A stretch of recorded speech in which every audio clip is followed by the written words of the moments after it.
Quloq pardada teshik bo'lsa, uni albatta yamash mumkin va bemor oldingidan ham yaxshiroq eshitib ketadi. O'zimni anglabmanki, yoshligimdan qulog'im postoyan oqadi, teshik borligini bilaman dedi. Men endi ko'rganda o'zi quloq pardasi teshilganda, buni birdan-bir yechimi pardani yamash.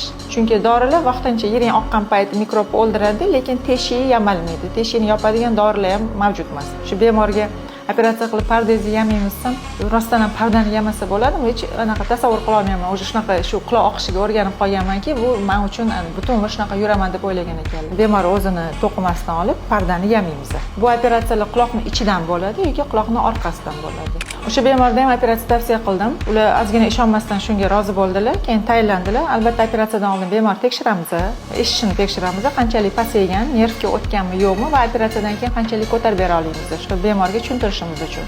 Tekshiruvlardan keyin rejali ravishda operatsiya qildik. Parda qo'ydik, og'izlarni quloqning orqasidan olingan pastadan yamadik. Parda yopilib ketdi, ular surunkali otitdan xalos bo'ldi. Endi quloqlari hech qachon oqmaydi. Birinchidan, ikkinchidan eshitishlari tiklandi. Operatsiyadan keyin tampon qo'yib, tamponni olganimizdan keyin keskin natija bo'ladi. Bemor pardani ko'rsatamiz, endoskopda mana pardangiz deymiz. Do operatsiya, после operatsiya обязательно foto qildiramiz. Parda teshikligi va u yamalganligi. Bemorga уже после operatsiya bemalol cho'milish ham mumkin. Ular butun umr suv kirishidan ehtiyot qilib doim quloqini yopib yurishadi, suvdan qo'rqishadi.